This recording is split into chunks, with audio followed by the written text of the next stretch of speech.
I don't know if you ever had the experience of being in an airport or in a shopping mall or in a store, and a little child gets lost, and suddenly that little child, he or her, is screaming from the top of their voice, "Mama, Mama!"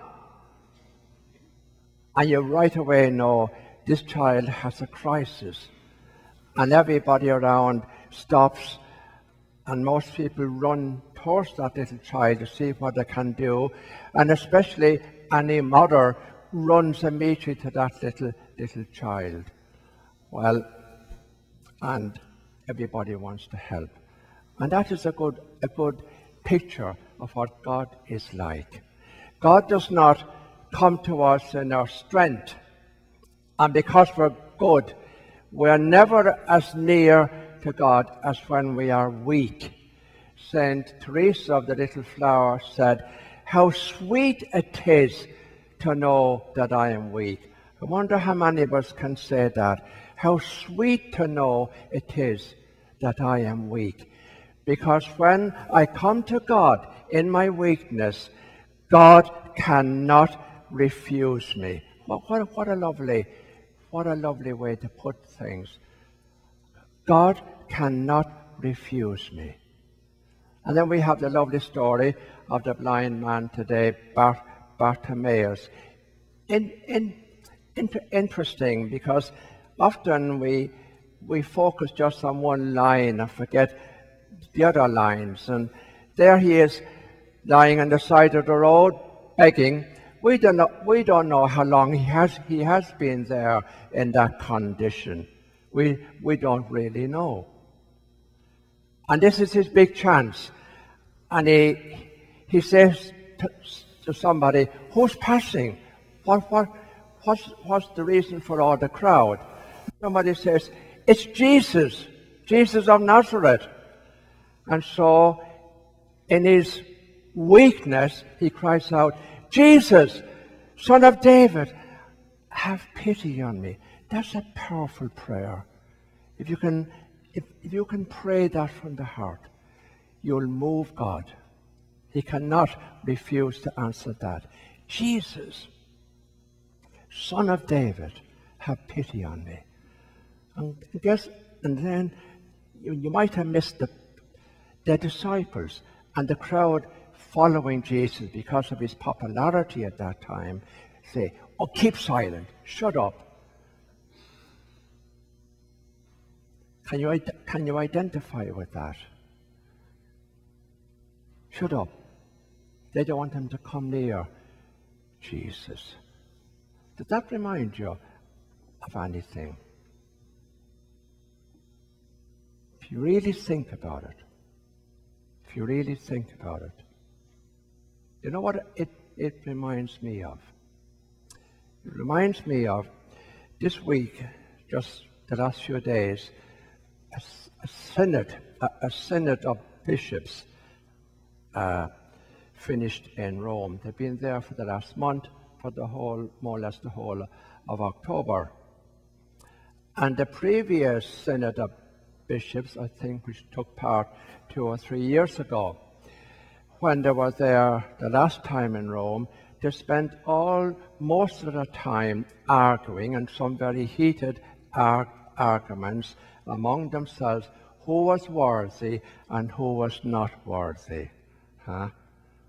Who was worthy and who was not worthy. Thank God the people who said everybody is worthy, I think, came out on the top. But was it put into practice? I don't know. Go back again to the blind man. Bartimaeus comes to Jesus. Strange, Jesus never said, "Do you go to the temple every Saturday?"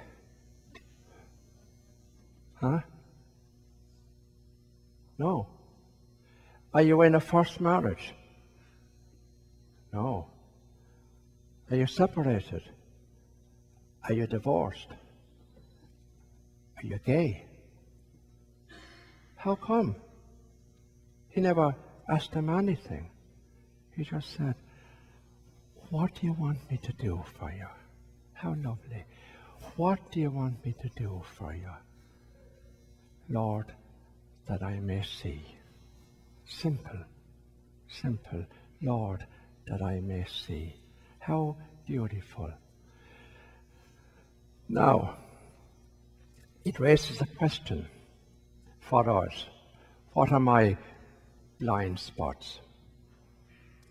I'm sure I have many, because I wouldn't be standing here today in front of you, and God would never have called me to be a priest if, as it says in the second reading this morning, I was beset with my own weaknesses. I'd have no business in standing here.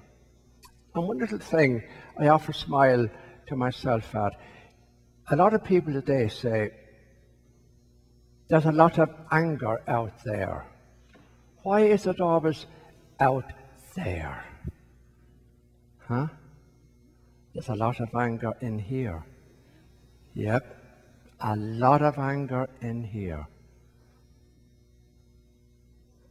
It's not always out there. And you must be willing to look at yourself. So, I don't know, if you're married or your husband or wife is still alive, have you ever said to them, what are my blind spots? Would you have the courage? Huh? Or to your family, you know, most of you have families. Have you ever said to your family, no matter how old they are, what are my blind spots? It might be uncomfortable to put the least. That's one of the faults of being a priest. You have no woman to tell you, to straighten you out.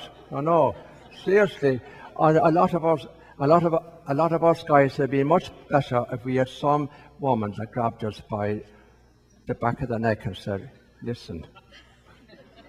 But we haven't. No, unfortunately. So, and I can't, today we're so, we're divided in the church and we're politically divided.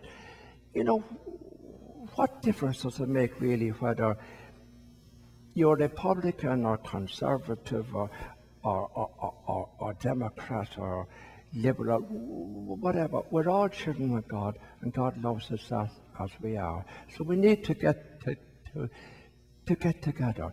And can you see what's happening all around us? Can you put yourself for a moment in the position of some of those people in Pittsburgh this morning who are in the temple praying to the same God that you and I are praying to here this morning, and somebody goes in there, what? Out of hatred, and kills 11 people. Yes, there is a lot of anger around. And you know, it's one of our blind spots today. I was reading earlier this morning something about the Yemen, where people are literally, by Saudi Arabia and other countries, and we're supplying the weapons, are being killed and starved to death. Little children dying of malnutrition. All. What are we doing? You know, how blind we have become today.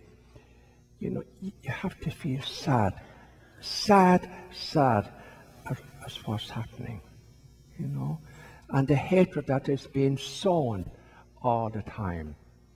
Look at that man who was arrested earlier this week down in Florida, sending, posting bombs to people who weren't on his side of the political agenda. Huh? It's awful. So don't, want you to look into your own hearts this morning. Please, would you have the courage to come before the Lord this morning and ask Him to heal you of your own blind spots? I need to do it, because I'm just like you. I know better and hopefully no worse. I'm just like you. We all have to search your own heart. Search your own heart. And, and repeat time and time again as you walk about, as you work at home, when you're at work. That beautiful prayer is one of the most powerful prayers you can ever pray. Jesus, Son of David, have pity on me. What a powerful prayer. God cannot refuse that. Amen.